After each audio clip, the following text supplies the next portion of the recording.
they met the young girl dead. A young girl with so much life. A young girl with her entire future ahead of her. Qualified, trained, bright girl. Very beautiful girl with a very beautiful soul based on what I'm hearing. Died because our doctors and our nurses who were supposed to protect her turned their backs on her.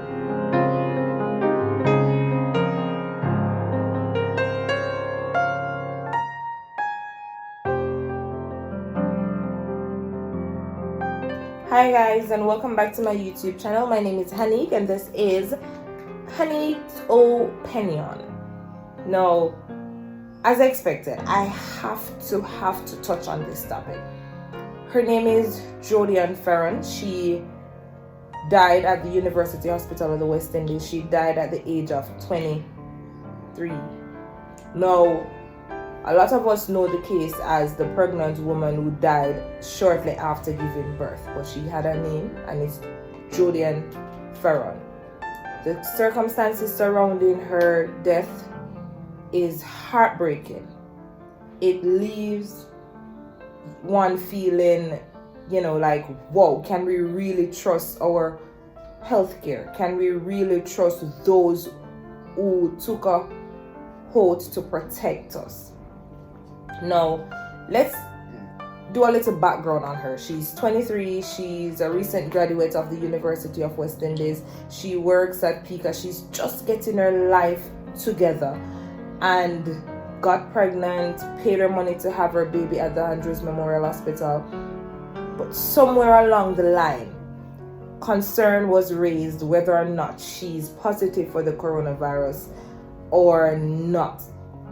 And during that time of trying to figure out if it is she's positive or if it is she's negative, she was asked to leave Andrews as she will not be able to have her child there. Wow. That is discrimination at the highest level.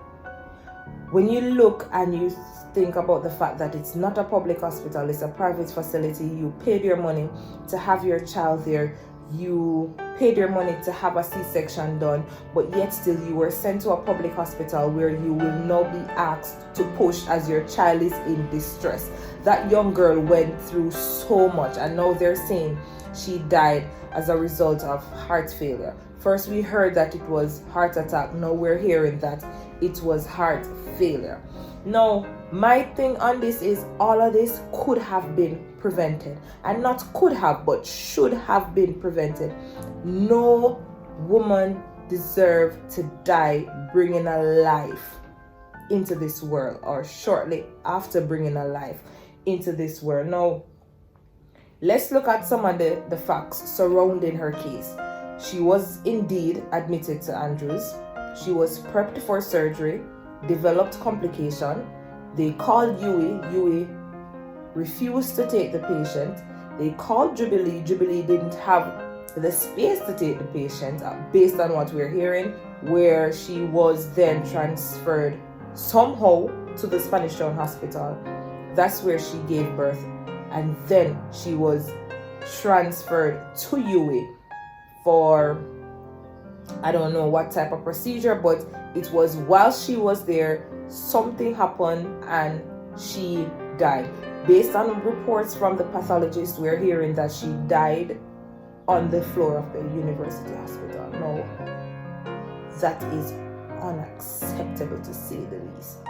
That shouldn't happen anywhere in the world.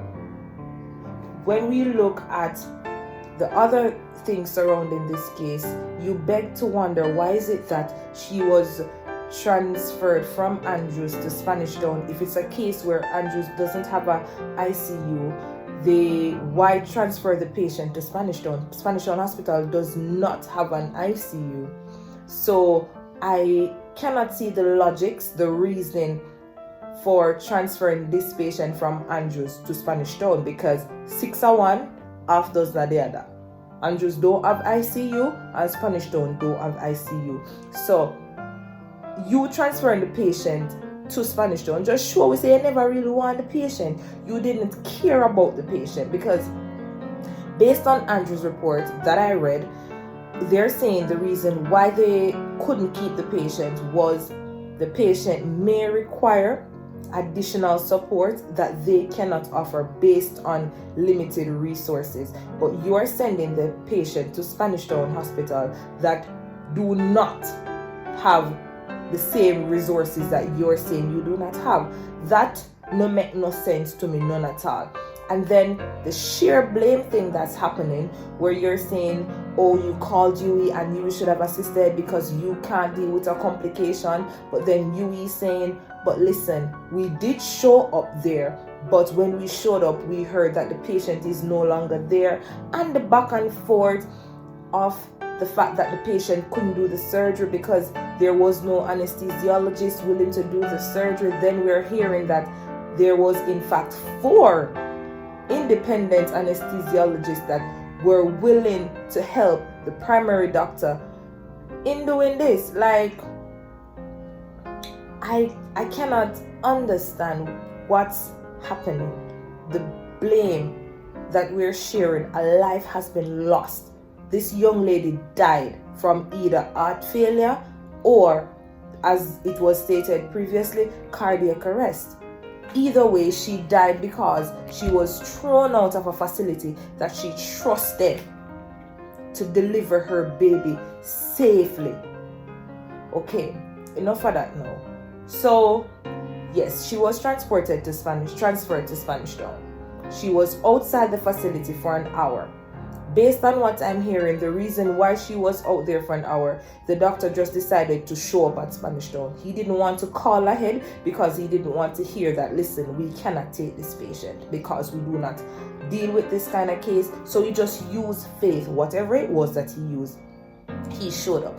Now, please note that this is a young lady that was already induced. Now, can you imagine?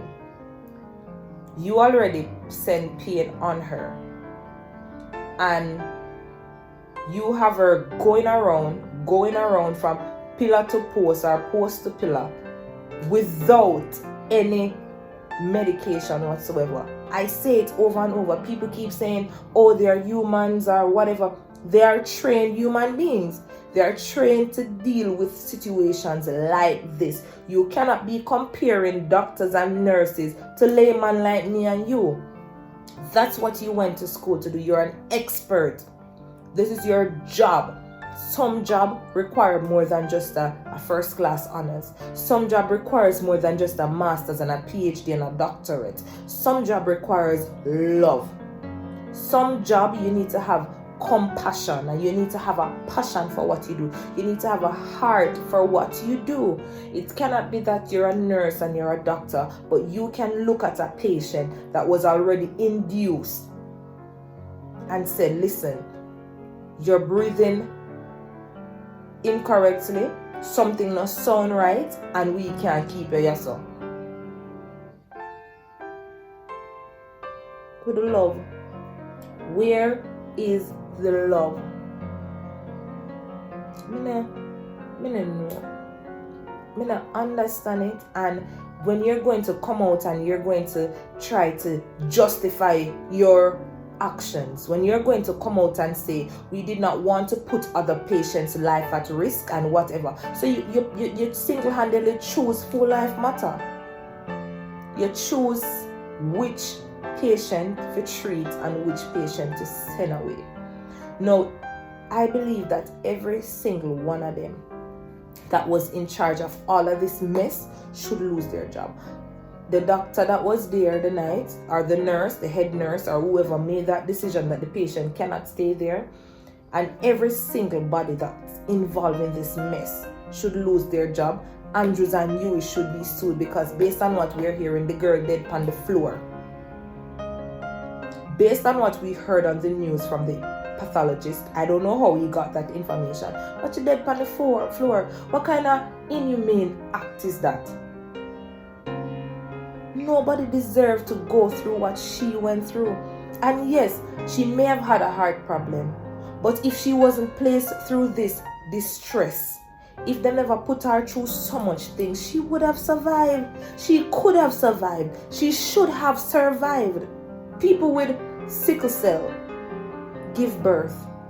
And then the fact that she was supposed to do a C-section. She went in at 37 weeks. You can have a baby anywhere there, up to 40 weeks.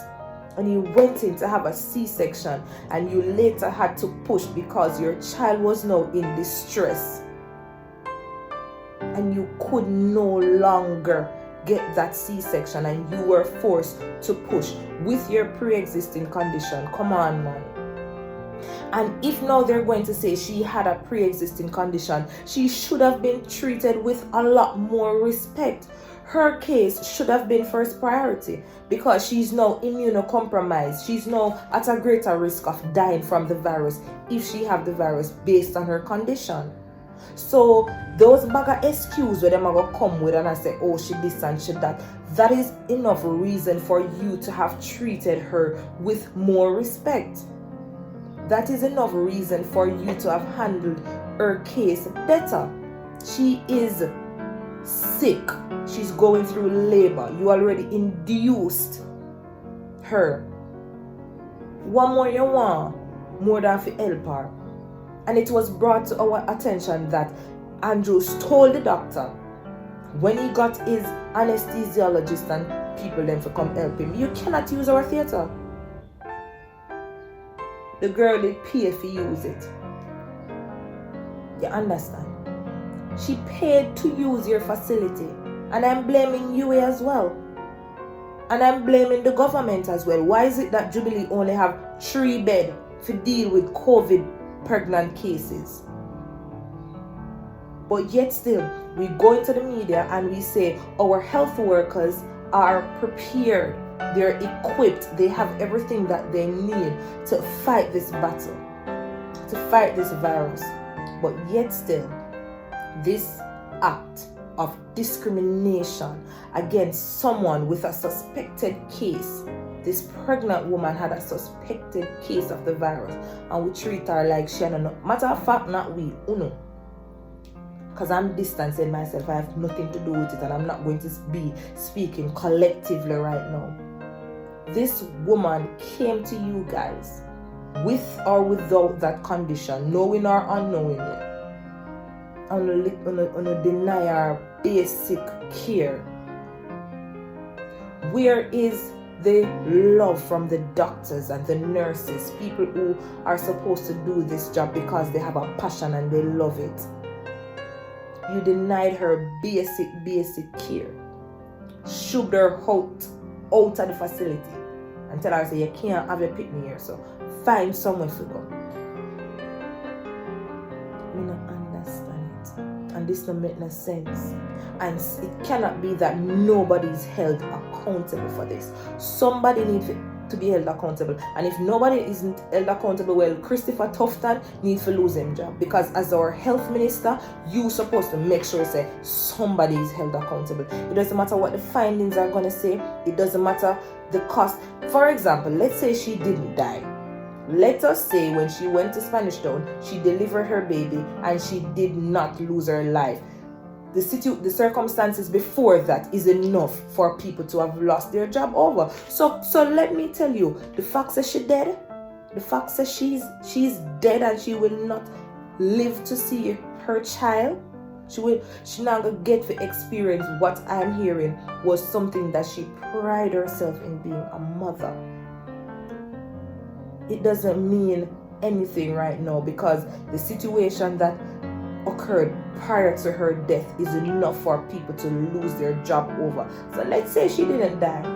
Everybody will come in contact with her the night there or come in contact with the situation. Those who refuse her, let's take Jubilee out of it and let's address Andrews and UHWI. Every single body, if you lose them job, lose them license, you're not able to ever practice ever again. Go pick up farming, go do something else. But you don't have what it takes to be a doctor. You're not trained, you're ignorant. You don't have any love in your heart, no compassion, no passion for what you do. You should lose your job and you should lose your license and you should not ever practice again. It shouldn't be that it had to take the death of a young girl for us to realize that our healthcare workers, because this is something that they do every day, every single day. This is something that they do. They do not have care. Them not care. It's like they, after a while, them just get immune to the situation. Because it could have happened to me, could have happened to you. The girl at just 23 years old. She shouldn't have lost her life under that circumstances. She should not have. When it could have been prevented. It could have been prevented if those people in charge remember their sole duty that day is to protect her. And they didn't. They did not. They failed her miserably. And justice should be served. Justice from all levels. And as I said before, if justice isn't served, then Christopher Tufton needs to lose his job as the health minister. Everybody, the chief medical officer, everybody in a position need to lose their job. If you don't, you will not hold your staffs accountable for this. Well, you need to go. You need to tender your resignation, and you need to find yourself gone. Get another job. Clearly. No, this is not supposed to happen. This is not supposed to happen in Jamaica land we love. This is not supposed to happen nowhere. Nurses and doctors, we have to ensure that this never happens. This never happens. The findings that we got yesterday said that the girl died from heart failure. Could it be as a result of the stress that she was placed under?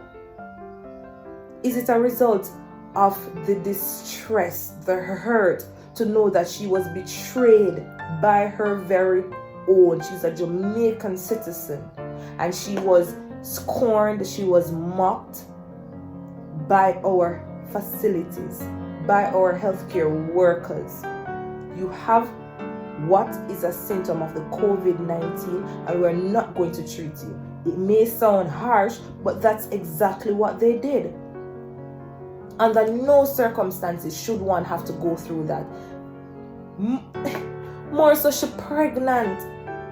You're pregnant, you're in labor, and you were refused care by your very own people because what? You may have the virus. That's bad. That's bad. We need a revamp. Like, seriously, Andrew need to send back all of the nurses and the doctors and whoever. They need to go back to school. They need to learn ethics. They need to find, and the thing is, some of them maybe only turn doctor because our them parents didn't want them to do. But them not no loving of them heart. They don't have any passion for what they do. Whatever you do it to the best of your ability. If saving life is what you love to do, you couldn't throw out the girl out of the hospital and she pregnant. Couldn't. Not even just pregnant, she in a labor. No man, yeah man. Make we just look at how unfairly she was treated. And then you want to blow it over and to say that she died of heart failure. She died because we did not care for her. We never care for her. She have a heart condition. And you throw her out there in a distress. And then you want to brush it off as if, you know, she just developed complication during labor. She never just developed no complication during labor. We forced her to push. We forced her to give birth naturally when her doctor knew from the inception that she couldn't have had that baby naturally. But yet still, we wait until it was too far gone. And we tell her, say, you have to push the baby out. Because there's nothing we can do. Blood pressure gone sky high. I don't know the medical terms because I didn't study medicine. But any normal somebody will go under too much pressure, you have a crack. But you were placed under so much pressure as a pregnant woman to know that your very own country, your very own people turn them back on you when you need it the most. We're acting like we're crazy. We're acting COVID crazy. We're acting selfish. Nobody wants to get the virus. You're doctors and you're nurses for a reason. You're there to protect people. So if it means that you may catch it, you may catch it. But because you are so selfish and you do not want to have the virus, you throw out the girl out of the hospital because she have a suspected case. This is something we're never supposed to ever repeat itself. And people want to stay on the yard. Turn on the yard. Turn on the yard for God's sake. We don't realize that if you don't get sick, you don't depend on your own. Turn on the yard. The nurses and the doctors that are put there to protect us, they do not want to have the virus. So they're not caring for us. They do not business with us. Stay at your yard. If you're at your yard, you and everybody else, there's no way you can catch this thing. Turn on your yard.